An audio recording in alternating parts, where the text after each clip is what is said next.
vários elementos da extrema-direita, e eles estão falando, tocando sobre esse tema da adultização.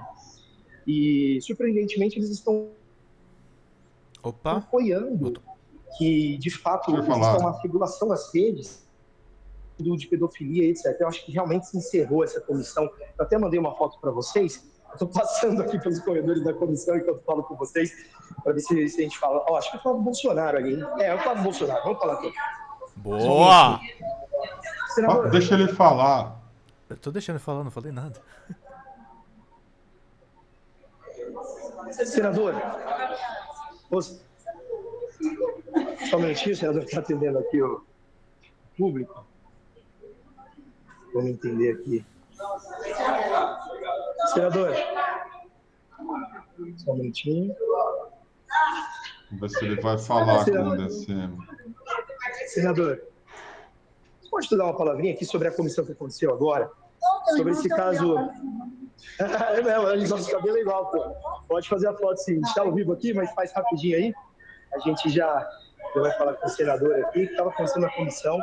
Estava o Magri Malta, Damares, Sérgio Moro, outros elementos aqui, dos senadores do Congresso. Então, a gente acompanhou um pouco e é interessante conversar aqui com o senador sobre as temáticas que foram tratadas ali na comissão. Justo aí, para não aparecer na foto deles. Aí, senador, sobre essa questão do FELCA, senador, eu vi que vocês trataram o tema com muita responsabilidade, né, de que o FELCA deve até receber uma espécie de segurança, ou vocês pediriam, se fosse necessário, uma segurança do Estado para o FELCA. E eu vi até o Magno Malta falando que as redes, de certa forma, precisam ser reguladas. A partir desse episódio, muda a opinião de vocês da direita? Vamos lá. Muda a opinião de vocês da direita sobre a regulação das redes? Vocês passam a entender que sim, é importante regular as redes? E de que modo, senador? Regular as redes, nem eu, nem o Magno Malta falando de regulação da segurança. Contato com ele, alguém dele, para saber se ele quer, né? Porque às vezes a pessoa pode não querer também, não se sente ameaçado. Então é uma coisa que ele é que tem que decidir e que ele saiba que, se for necessário, a Comissão de Segurança Pública pode formalizar um pedido para ele, se ele quiser, sempre, né? Como impedir esse tipo de conteúdo? Agora, com relação a esse tipo de conteúdo, todo mundo sempre falou que ninguém vai concordar que as redes sociais sejam utilizadas ali para cometimento de crimes hediondos, né? como esse de sexualização de crianças, tráfico de órgãos, abusos sexuais de menores de idade. Isso aí há um consenso que tem que ser tomada alguma medida especial por parte das redes sociais para evitar que isso aconteça. Hoje em dia tem inteligência artificial que identifica em fração de segundo o potencial criminoso de algum conteúdo. Então deve existir, de certa forma, algum controle do que está sendo... Eu acho que existe o controle das redes hoje, mas tem que ser aprimorado, sem dúvida alguma. O grande problema com relação a, como você fala, a regulação de redes sociais é quando você entra numa seara muito subjetiva de querer regular a opinião das pessoas.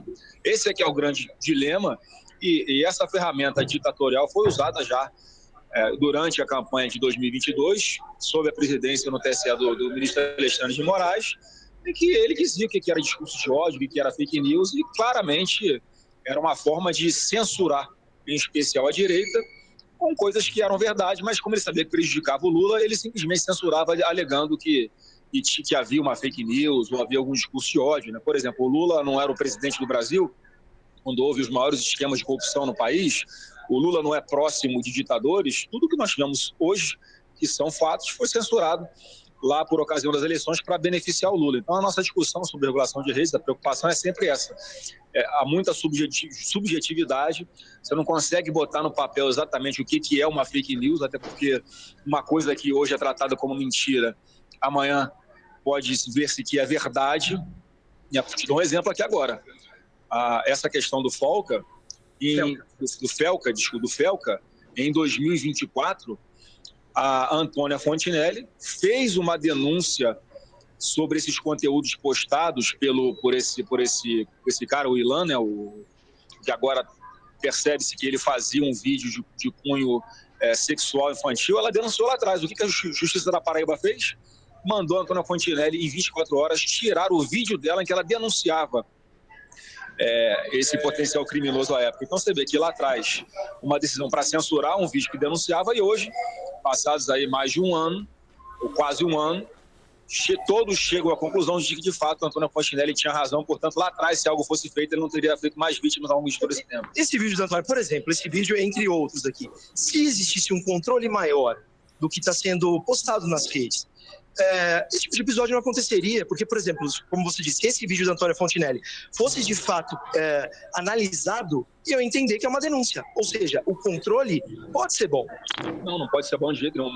Menos liberdade nunca vai ser melhor do que mais liberdade. O que aconteceu nesse caso que eu exemplifiquei é clássico. Foi apreciado pelo judiciário. E a decisão foi: Antônio Fontinelli, retire do ar que você está ofendendo a honra de uma pessoa. Não se ativeram a analisar o conteúdo do que ela estava denunciando.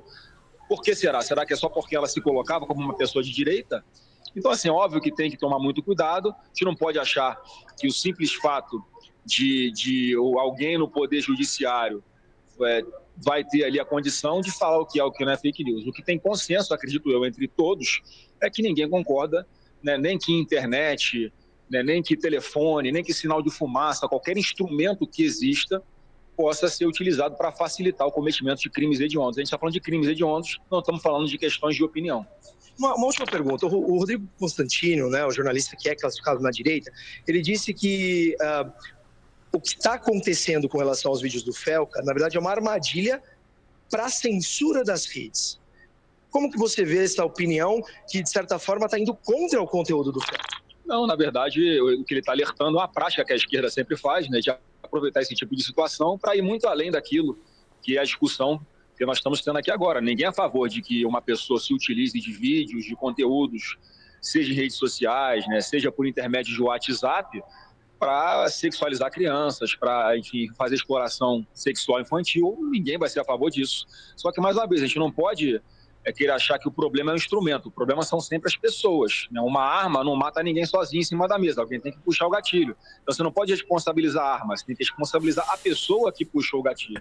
Essa que vai ser a discussão que sempre existe. O Rodrigo Constantino alerta, e já começou a acontecer, deputados da extrema esquerda se aproveitando da situação para invadir também a questão o tema regulação de redes sociais, para estender isso às questões de opinião, que, obviamente, com essa parte a gente não vai concordar. O estúdio tem uma pergunta só, antes da te lembrar.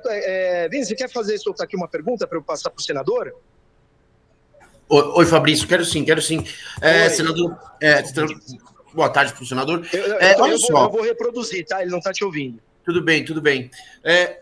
Essa questão do Felca levou a ter uma divisão dentro da direita. Uma parte dizendo que a questão deve ser levada para um controle, e outra parte falando em liberdade. Você se mutou, Vinícius. Não estamos te ouvindo. Enquanto isso, eu vou reproduzir sobre a questão do Felca ainda. Há um diagnóstico aqui do nosso analista de que parte da direita está dividida sobre essa questão. Tem parte que enxerga mais como você, que tem que se tomar cuidado com relação a isso, tem outra parte que fala que não, que conteúdos de pedofilia precisam ser controlados, segundo o que eu estou recebendo aqui, tá? E precisam ser controlados e, sim, fiscalizados de uma forma quase que de uma maneira regulatória. Ou seja, isso não é uma unanimidade necessariamente dentro da direita. Qual é a sua opinião, senador? Eu acho que essa discussão as pessoas partem de uma premissa equivocada, como se a internet fosse hoje um território livre em que as pessoas não são responsabilizadas. Então, hoje existe legislação que prevê a punição e a condenação desse tipo de crime, porque, na verdade, está mudando só o ambiente, né? E é tão grave quanto uma pessoa praticar, por exemplo, um crime de abuso sexual do menor de idade fisicamente ou na internet. Ambos são punidos pela lei.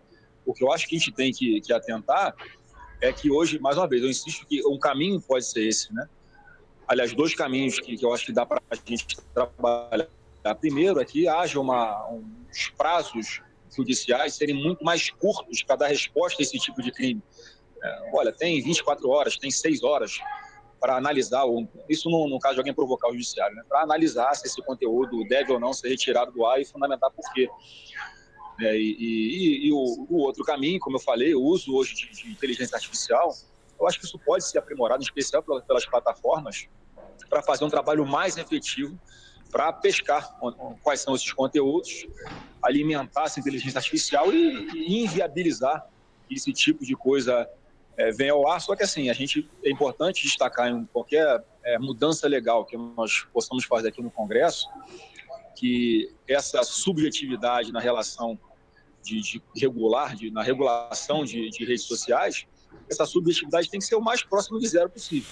Portanto, é claro, quando você fala de um crime de tortura, um crime de tentativa de homicídio, um crime de exploração sexual de menor de idade, está muito claro.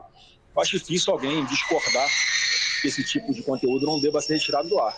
Mais uma vez, eu reforço aqui que a discussão é sempre sobre quando a postagem diz respeito a opiniões, palavras, votos, posicionamentos de qualquer brasileiro, independente de ser parlamentar ou não, porque o que nós vimos na prática foi uma perseguição a perfis de direita que se posicionavam, o mesmo critério não era usado para os perfis da extrema esquerda. Kiko, alguma pergunta para o liberal senador? Não, eu acho que é isso. Parabéns, Fabrício. Muito bom. Vamos tocar aqui. Obrigado, viu? Obrigado. Valeu, Muito valeu, bom. valeu, Kiko. Obrigado, Pedro.